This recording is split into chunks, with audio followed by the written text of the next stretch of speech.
your assessment of what happened in India's Pahalgam in Kashmir on April 22nd? And what's your reaction when you first have heard about the heinous attack in terms of the timing, its location, the method, and the casualties?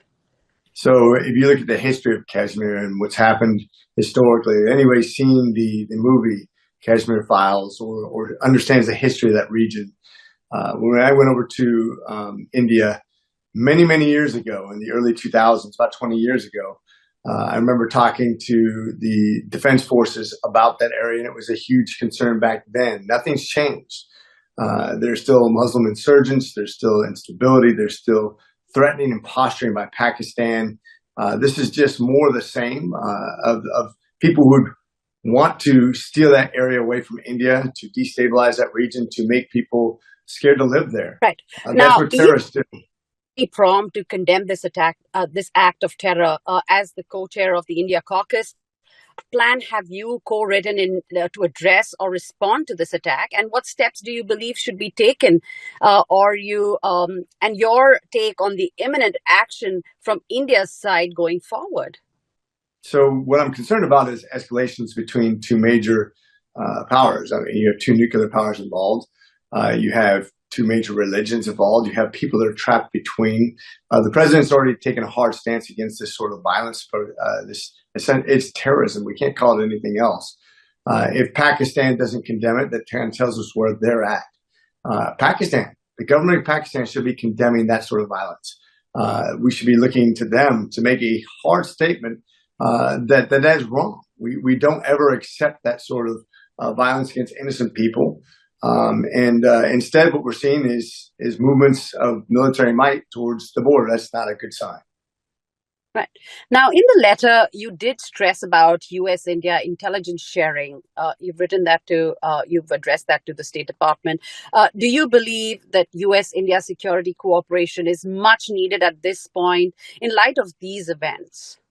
I think when it comes to fundamental terrorism, wherever it's in the world, we should be helping people avoid it. Our common enemy are those people who would do harm to innocent people.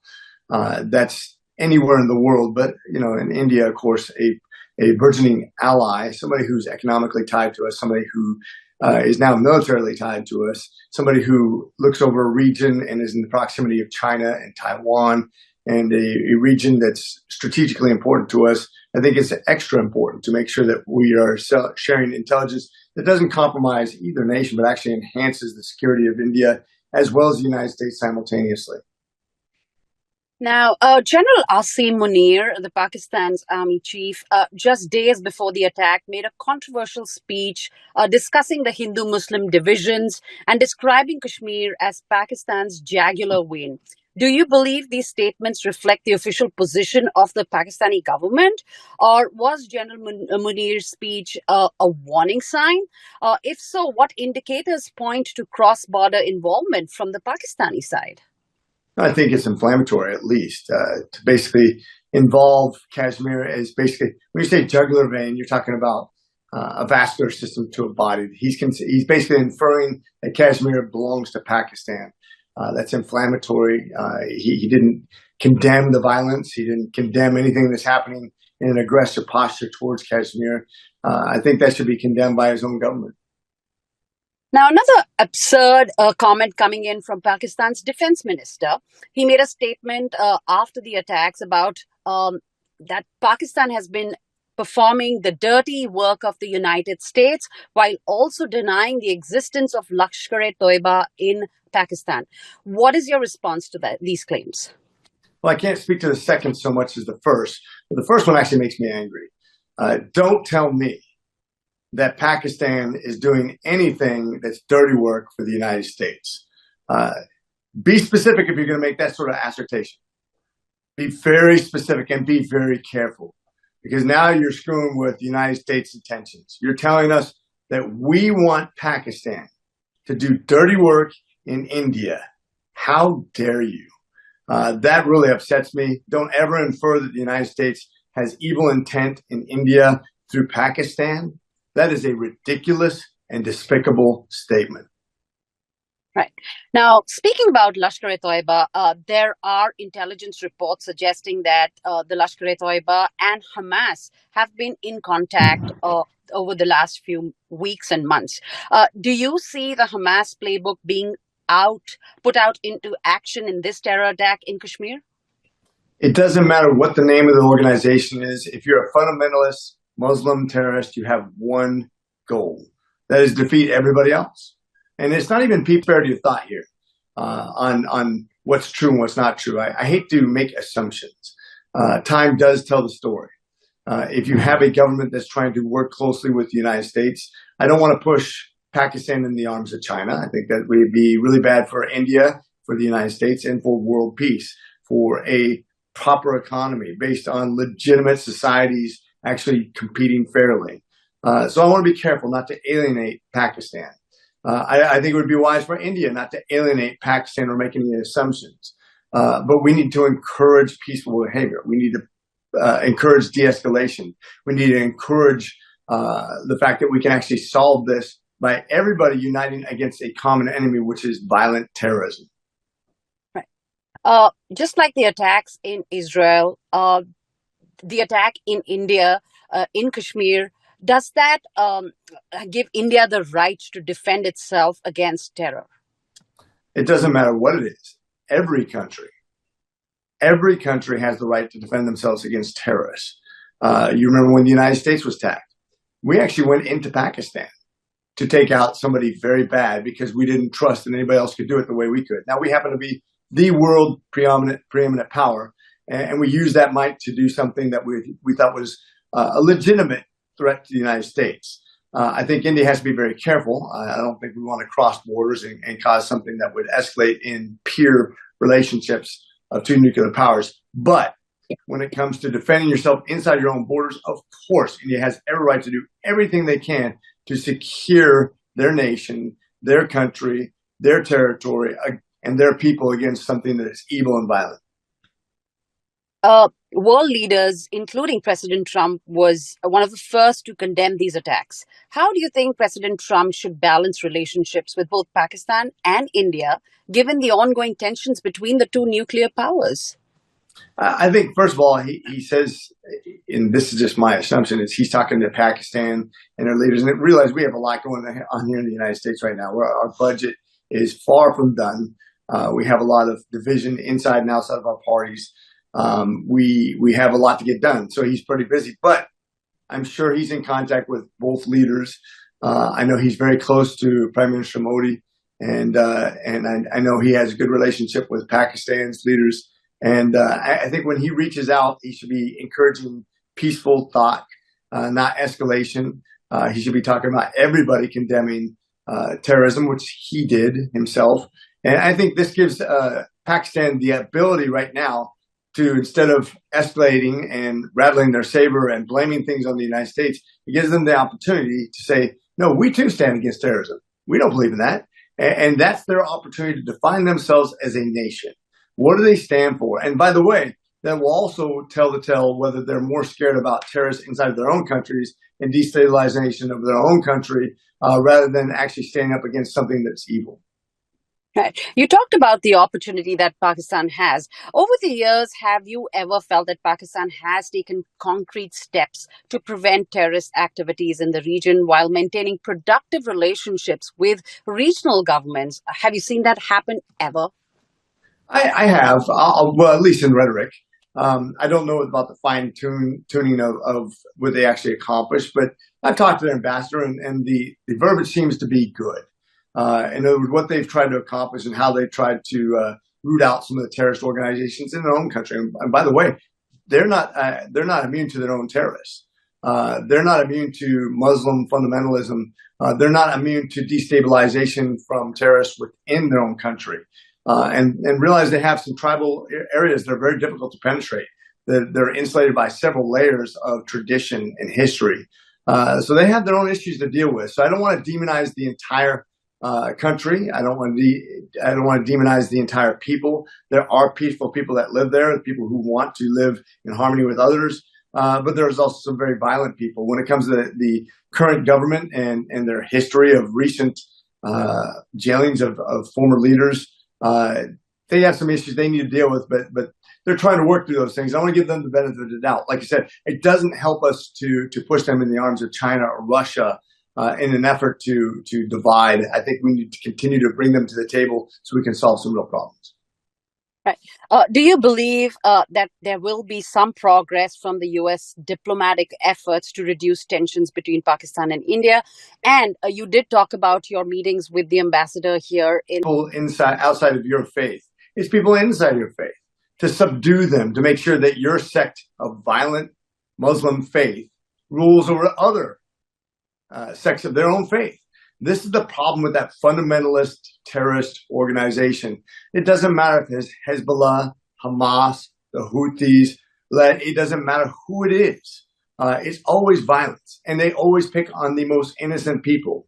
They are not people who are good. They don't have a good cause. They think they're godly people. They are evil people. They are serving an evil cause. Everybody who's been born in this world and can grow up without being polluted in that sense understands that this is evil, and there should never be a justification for it. And of course they're going to coordinate with each other because evil loves evil. Birds of a feather flock together, and these people are all evil. Right. Now, talking about something that has moved India and the people who follow a certain faith, follow Hinduism in India, is that experts are drawing parallels between Lashkar-e-Toiba and Hamas, and their tactic of targeting a specific religion, and this time being the Hindus in India. How do you react to that? They're going to target whoever's in that region that doesn't agree exactly with them. If you're not subdued and submissive to that sect of religion, it doesn't matter what religion you are. You could be Hindu, you could be Christian, you could be a subset of Islam that doesn't agree with them, and they're going to be violent towards you. They're going to kill you if they can. They're going to chase you out if they can. We've seen the same playbook in Africa, in India, and all over the world, wherever they can go, where they can propagate their hateful and dominant message. They're going to do that. And they're going to coordinate with whoever will give them arms. And this is why I say Iran is a major problem, because they harbor the worst of them. And they supply weapons to these folks. Iran is an evil regime that wants to undermine all legitimate governments unless you agree with their subset of Muslim identity. And this is the big problem we face, is that these people are well-funded and well-armed and well-organized, and it starts with basically a theocracy that hates all others. Now, you've seen South Asia for years and decades now. How do you view the regional implications of this attack? What happens next? That's the question. What happens next? That will affect how I view this, because Pakistan has a big choice to make. Are they going to mass their troops to the border and pretend like it's somehow India's fault for reacting to a terrorist attack? Or are they going to say, that should have never happened? How can we help? That will tell us exactly where they're coming from, what their intentions are, what kind of country they are, and how they define themselves going forward. Do you want to be associated with a terrorist cell, or do you want to be associated with a legitimate government that's looking for peaceful solutions between two nuclear powers? Now, could this attack's timing relate to Pakistan's recent removal from the FATF grey list? Do you see any paths crossing here? I'm not sure. I really don't have the inner working of that, and I'm not affiliated with that, so I don't want to comment on something outside of my own purview. But the more they support something that's illegitimate, something that's violent, the tougher it's going to be on them internationally. Is Pakistan using this incident to deflect from, its numerous domestic problems, whether it's the economy, whether it's the disasters there? Are they trying to derail from the actual issues that are in Pakistan? I wouldn't doubt it. I mean, it's hard to say. I hope the government's trying to do a lot of good things, and I try to give people the benefit of the doubt, but time will tell. If you're focused on something that India is doing in reaction to something that was very harmful and violent in their own borders, instead of focusing on the things that they need to correct and their own legitimacy, then that will tell the story.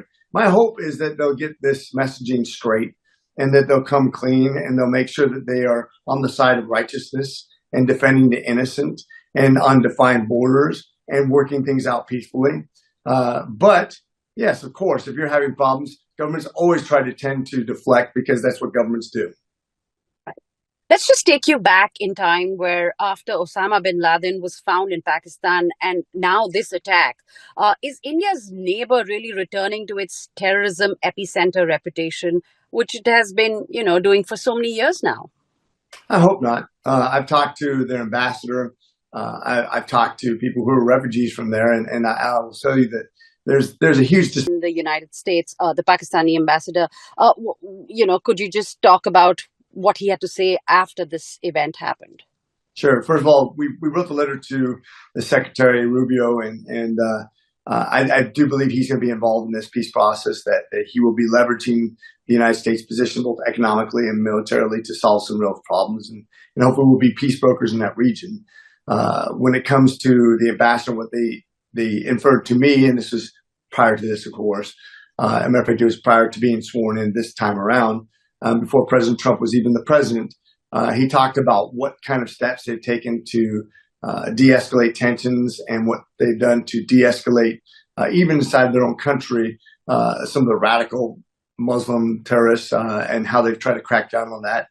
It is a challenging thing for them, because some people, whenever you start to crack down on that, of course, you're going to have people who get angry about it because they're going to think that you're actually turning on your own religion. So they have to be very careful and tread that lightly, but at the same time, they have to take a hard stance against anybody who would do harm to innocent people.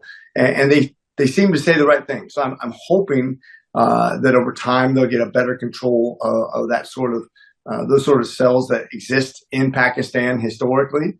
I hope they'll do a good job working with the United States, who traditionally we had a pretty good working relationship with them, but they've had a lot of leadership turnover, and time will tell where they're going to go with this. And I think if they start going the wrong way, I think that's when the Secretary of State should really lean on them to do the right things to correct course. All right. Your closing remarks. I think it's really, everybody understands why I'm involved in the India Caucus, why I'm co-chair, why India is so important to us as a rising power. In the near future, they'll be the third largest economy in the world, and they'll be growing faster than any other of the large countries in the nation when it comes to an economy. Prime Minister Modi has done a very good job of keeping pace economically, while at the same time expanding the relationships with very important people. I think that they need to be careful about buying Russian oil. I don't think that's a good thing. I'm going to speak very strongly about this because it funds a war against Ukraine. Plain and simple. I'm not going to thank you for that. I'm going to condemn that. I'm going to condemn Europe for buying the oil back. But by and large, we need a strong relationship with Prime Minister Modi, with India, with his people. We have a large Indian constituency that's very successful in the United States, which is only going to continue to grow. As you know, we have 14% Indian diaspora in my district. My son is now engaged to somebody from the diaspora, and really excited to carry on those relationships that I think is going to be essential to stabilizing that region, to Taiwan, to Pakistan, to China. India is 1.47 billion people that will have extreme economic impact on that region, will affect the future technologies, our space exploration, our military expansion, all the things we need to do to keep peace through strength in that region. So I continue to push for those things that make sense, not to ramp up the rhetoric, but to actually ramp up great relationships that benefit all of us into the future. If you like this video, then like, share and subscribe to ET Now.